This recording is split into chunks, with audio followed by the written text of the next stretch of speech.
vai faltar arroz. O governo comprou arroz de plástico. Plástico não, com lombriga modificada. Ah, e não pode requentar o arroz, porque no Japão é até proibido. Pera.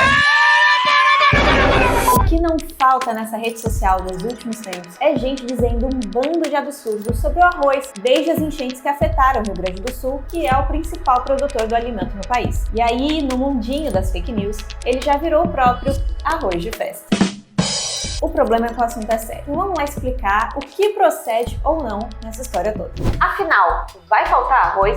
Bem, o governo e entidades ligadas ao setor afirmam que não. E de acordo com o último relatório do IRGA, no começo de maio já tinham sido colhidos 758 mil hectares dos 900 mil semeados entre 2023 e 2024, ou seja, mais de 80% da safra. E dos que ainda faltam, 101 mil ainda podem ser colhidos. O governo federal também assegurou que não vai faltar arroz e que não é necessário estocar o produto, ao contrário do que você deve ter ouvido por aí. O governo ainda anunciou que, além de auxiliar no transporte da produção gaúcha, vai importar o arroz. E segundo o ministro Carlos Fávaro, a primeira leva de arroz importado deve chegar nos supermercados em até 40 dias. O que acontece é que a decisão do governo tem sido muito criticada pelo agronegócio, que considera a medida desnecessária justamente porque a safra gaúcha não foi tão afetada pelas chuvas. Já o governo defende a medida como necessária para evitar a escalada dos preços e promete que esse arroz importado não vai passar dos R$ 4,00 o quilo. Tá, mas então por que o preço do arroz está subindo?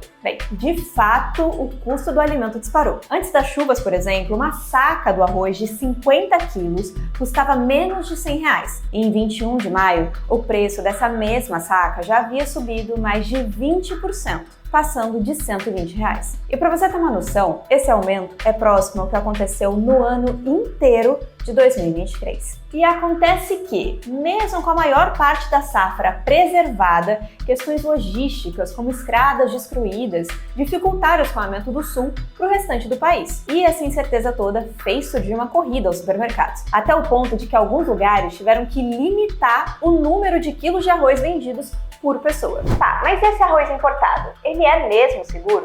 Bem, seja qual for a sua opinião, se o governo deveria ou não importar o arroz, o fato é que logo após o anúncio, as redes foram tomadas por postagens mentirosas que questionavam a segurança do alimento que pode ser trazido de fora. Por exemplo, um vídeo de uma fábrica na China começou a circular fora de contexto para dizer que o Lula ia comprar um arroz sintético feito de plástico. Só que nada disso é verdade. O produto que aparece no vídeo é feito de uma mistura de cereais como milho, soja e trigo. E de toda forma, esse não vai ser o tipo de arroz que vai chegar às nossas prateleiras. E sim, o arroz natural, agulha, tipo 1, aquele de sempre, que todo mundo conhece. Outra história bizarra que está circulando é de que o arroz importado teria uma lombriga geneticamente modificada, o que também é falso. Para começo de conversa, as lombrigas são vermes que contaminam principalmente frutas e verduras cruas que não foram lavadas adequadamente. E como o arroz é consumido cozido, as chances de contaminação são muito menores. Só que piora, porque o post que faz essa afirmação usa uma dublagem falsa para botar isso na boca do Will Smith.